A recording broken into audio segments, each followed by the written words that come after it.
Making a home environmentally friendly is a good challenge. It's much easier with a new home than it is with an existing home. However, you can do it with both homes. When you're trying to build an efficient home, if you're starting from scratch, you have to be sure that the home is actually designed for its environment. That's more important than anything.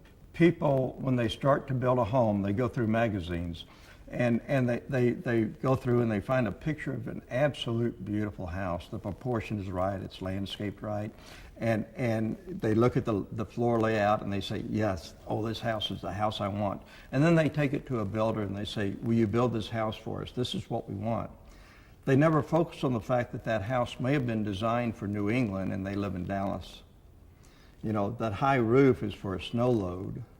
It doesn't protect the windows. It gives them this huge attic that turns into an oven in Dallas.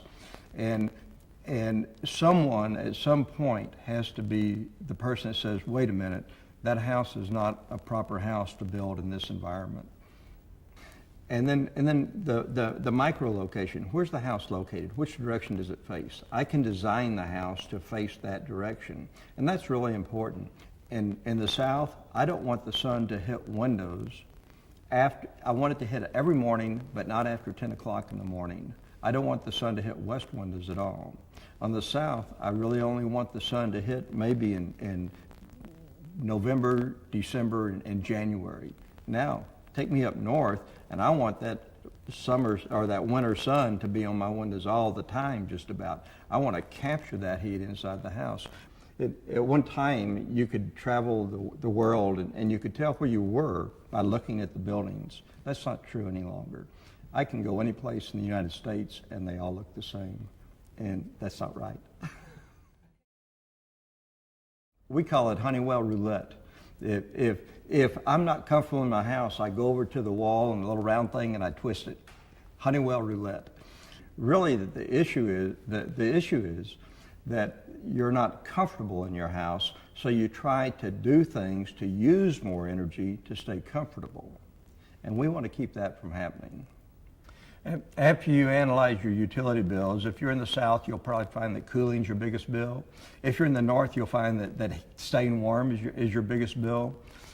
Those two processes are really multiple processes. It's not that I have a really efficient air conditioner or a really efficient heater. There's also a distribution system that is something in itself. And you could replace the unit and not take care of the problems, because the problems might be in the distribution system. Replacing windows. We talk about low E glass and how wonderful it is in keeping heat out or in. In the South, if the sun's not hitting that window, the low E doesn't mean a thing.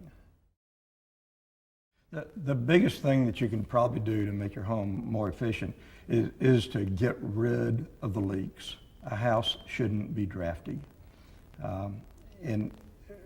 Under normal conditions, most homes that were built 3, 5, 10 years ago have an air change of about 5 times an hour or something like that. That means I have to reheat or recool that air inside, because every time a cubic foot of air comes in, a cubic foot of air leaves. And so I'm redoing the air all the time. If I can slow down that exchange through correcting the leaks, then I won't spend as much money trying to keep that room comfortable. When I use electricity, I'm not just using the kilowatt that I'm using in the house. If I'm converting, say, coal to electricity, I lose about 1/3 of the power of that coal in converting it to electricity. Transmitting that electricity to the house, I lose another 1/3. So every kilowatt of electricity I use in the house, I actually use 3. Our homes actually pollute more than our automobiles. Most people don't understand that. The concept of building a green home is really a concept of making a smaller footprint on the earth. It's kind of simple. Occasionally when we start talking green and sustainable, people get a little confused about what that means.